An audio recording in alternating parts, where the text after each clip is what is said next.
ఇప్పటికే వాళ్ళు నిర్వాసితులు, మరోసారి నిర్వాసితులు కానున్నారా? అక్కడ నిర్మిస్తున్న జాతీయ రహదారి విస్తరణ వల్ల వాళ్ళ ఇబ్బందులు కూడా ఇంకా పెరగనున్నాయా? వాళ్ళ బతుకులు ఎందుకు ఇలా ఆగమవుతున్నాయి?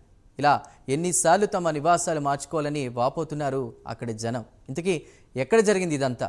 ఏ జాతీయ రహదారి వాళ్ళ బతుకులకు ఆగంలా కనిపిస్తోంది? ఏ జిల్లాలో ఇది జరుగుతోంది? దీనిపై ప్రైమ్ 9 స్పెషల్ స్టోరీ.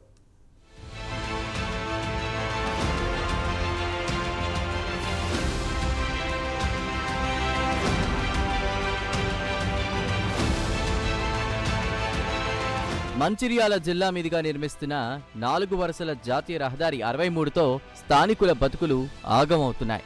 గతంలో ఎల్లంపల్లి ప్రాజెక్టు కింద ఇల్లు కోల్పోయిన నిర్వాసితులు మంచిర్యాల పక్కనున్న వేంపల్లి, ముల్కలలో నాడు ప్రభుత్వం ఇచ్చిన నష్టపరిహారం సరిపోకపోయినా వాళ్లే ఇళ్లను నిర్మించుకున్నారు. కానీ NH63 విస్తరణతో మరోసారి వాళ్ల ఇళ్లు పోనున్నాయి. దీంతో బాధితులు ఆందోళన వ్యక్తం చేస్తున్నారు. అధికారులు సర్వేకొచ్చిన ప్రతిసారి ప్రజలు అడ్డుకుంటున్నారు. న్యాయం జరిగే వరకు పోరాడతామంటూ స్పష్టం చేస్తున్నారు. హాజీపూర్, లక్షెట్టిపేట మండలాల్లో బాగా ఎఫెక్ట్ పడనుంది. జాతీయ రహదారుల నిర్మాణం పేరిట కేంద్ర సర్కారు ప్రజలకు తీరని అన్యాయం చేస్తుందని వాళ్ళు వాపోతున్నారు.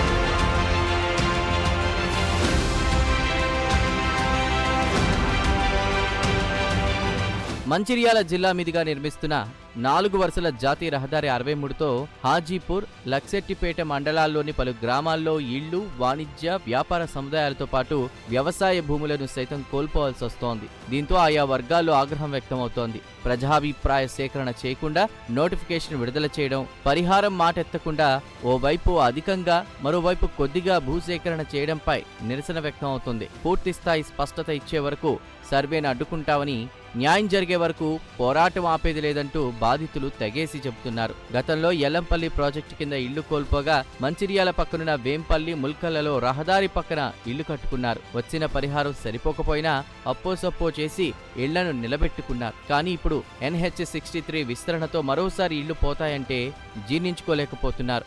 NH63 రోడ్డు, హైవే రోడ్డు ఇంత ముందున్నది 2018లో అలాట్మెంట్ చేసిన రోడ్డును కాకుండా, మధ్య రోడ్డు కాకుండా ఇల్లంపల్లి ప్రాజెక్టు భూములు ఇంత ముందు పోయిన రైతుల భూములు ఉండే మళ్ళీ రెండోసారి ఆ రైతులను ఉన్న మనిషికి అద్దెకరం 10 గుంటలు ఉన్న భూములను మధ్యలో నుండి మళ్ళీ NH63 వాళ్ళు రోడ్ వేయడానికి మళ్ళీ అలాట్మెంట్ ఇవ్వడం జరిగింది. ముఖ్యంగా ఇప్పటికీ ఇల్లంపల్లి ప్రాజెక్టులో అందరు రైతాంగం అంతా నష్టపోయినారు.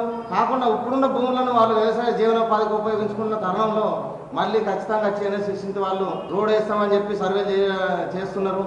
అంతకుముందు మధ్యలో ఇప్పుడున్న నేషనల్ హైవే తోటి రోడ్డు వస్తాయని 2 సార్లు అలాట్మెంట్ వచ్చినప్పటికీ బడా రియల్ ఎస్టేట్ దారులు, అదేవిధంగా ఉన్నటువంటి పెద్ద పెద్ద నాయకులు ఢిల్లీ లెవెల్లో పోయి వాళ్ళు కోపింగ్ చేసి దాన్ని మార్చడం జరిగింది.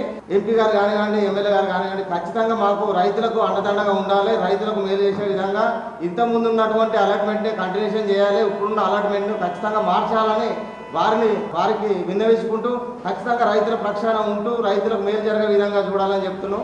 ఇటీవల విడుదల చేసిన నోటిఫికేషన్లో రోడ్డుకు ఒక్కవైపే భూసేకరణ చేస్తూ ఉండడంతో చాలా మంది ఇళ్లను కోల్పోతున్నారు. ప్రజాభిప్రాయ సేకరణ చేయకుండానే నోటిఫికేషన్ విడుదల చేయడం అన్యాయమని సర్వేకు వచ్చిన అధికారులను అడ్డుకుంటూ నిలదీస్తున్నారు. కొద్ది రోజులుగా గ్రామాల్లోనే టెంట్లు వేసుకుని నిరసన వ్యక్తం చేస్తున్నారు. దీంతో ఎన్నో ఏళ్లుగా ఊరిస్తున్న NH63 విస్తరణకు మరోసారి బ్రేకులు పడినట్లయింది. తెలంగాణకు గత ప్రభుత్వాలు ఇచ్చిన దానికంటే ఎక్కువ జాతీయ రహదారులు ఇచ్చామని ప్రచారం చేసుకుంటున్న కేంద్ర ప్రభుత్వం రోడ్డు విస్తరణలోని ఇళ్లు, భూములు కోల్పోతున్న బాధితులకు తీరని అన్యాయం చేస్తుందని స్థానికులు ఆరోపిస్తున్నారు. నిజామాబాద్ జిల్లా ఆర్మూర్ నుంచి ఛత్తీస్గఢ్ రాష్ట్రంలోని జగ్దల్పూర్ వరకు జాతీయ రహదారుల సంస్థ 4 వరుసల రోడ్డు నిర్మాణ పనులను చేపట్టేందుకు సర్వేను చేసింది.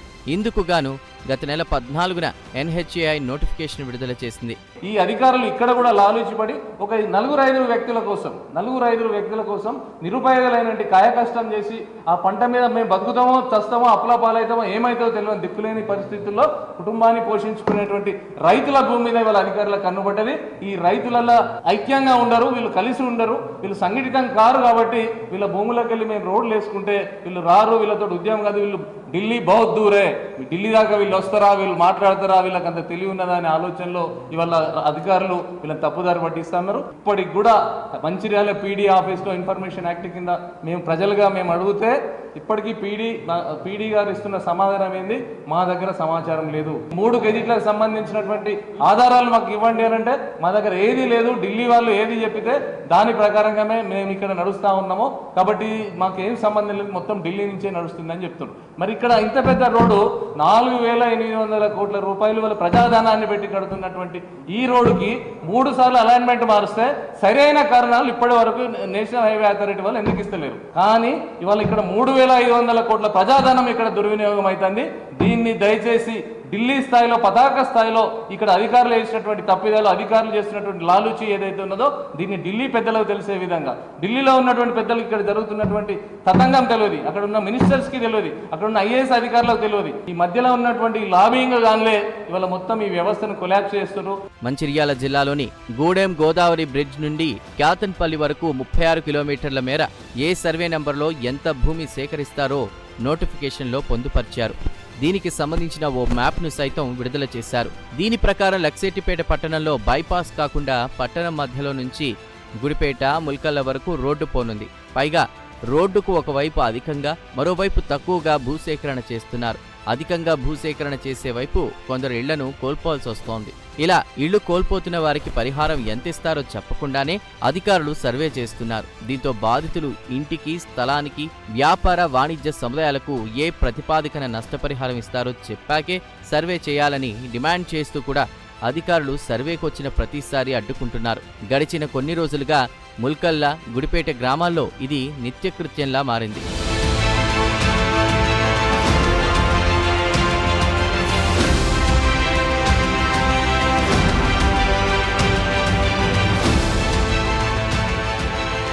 NH63 పనులు ఇప్పటికే ఛత్తీస్గఢ్లోని జగ్దల్పూర్ నుంచి కోటపల్లి, చెన్నూర్, భీమారం, జైపూర్ మీదుగా ఇందారం క్రాస్ రోడ్ వరకు పూర్తయ్యాయి. మంచిర్యాల జిల్లా కేంద్రం నుంచి లక్సేటిపేట వరకు పనులు జరగాల్సింది. అయితే 2018లో నిజామాబాద్ జిల్లా ఆర్మూర్ నుంచి మంచిర్యాల జిల్లా కేతన్పల్లి వరకు గ్రీన్ఫీల్డ్ హైవేను ప్రతిపాదించారు. మధ్యలో వచ్చే నగరాలు, పట్టణాలు, గ్రామాలకు నష్టం కలగకుండా పొలాల మీదుగా ఇది వెళ్తుంది. దీనికి సంబంధించిన అలైన్మెంట్ సైతం పూర్తయింది. గ్రీన్ఫీల్డ్ హైవేతో మంచిర్యాల, కేతన్పల్లి మున్సిపాలిటీలతో పాటు పలు గ్రామాల్లో రియల్ ఎస్టేట్ వెంచర్లకు నష్టం జరగకుండా బడా రియల్టర్లు, కొందరు నాయకులతో కుమ్మక్కాయ్ దీనిని రద్దు చేయించారనే ప్రచారమూ జరిగింది. అందుకే ఎవరికీ నష్టం జరగకుండా పోవాల్సిన గ్రీన్ఫీల్డ్ రహదారిని బ్రౌన్ఫీల్డ్గా మార్చి గ్రామాల మీద నుంచి తీసుకుపోతున్నారని స్థానికులు మండిపడుతున్నారు. దీంతో మంచిర్యాల, హాజీపూర్ మండలాల్లోని దొనబండ, హాజీపూర్, రాపల్లి, గుడిపేట, ముల్కల్ల, వేంపల్లి గ్రామాల్లో రోడ్డు పక్కనున్న ఇళ్లు అన్నీ పోతున్నాయి. Mission Bhagiratha pipeline, fibre net line ఉండడంతోనే రోడ్డుకు ఒకవైపు సేకరణ చేస్తున్నామని అధికారులు చెప్తున్నా అది అసలు కారణం కాదని స్థానికులు అంటున్నారు. న్యాయం జరిగే వరకు పోరాటం చేస్తామని, అప్పటి వరకు అధికారులు సర్వే చేయడానికి వీలు లేదని హెచ్చరిస్తున్నారు. గతంలో ప్రకటించిన గ్రీన్ఫీల్డ్ ప్లాన్ని అమలు చేసే వరకు పోరాడతామని స్థానికులు అంటున్నారు. చూడాలి మరి రాబోయే రోజుల్లో ఏం జరుగుతుందో అని.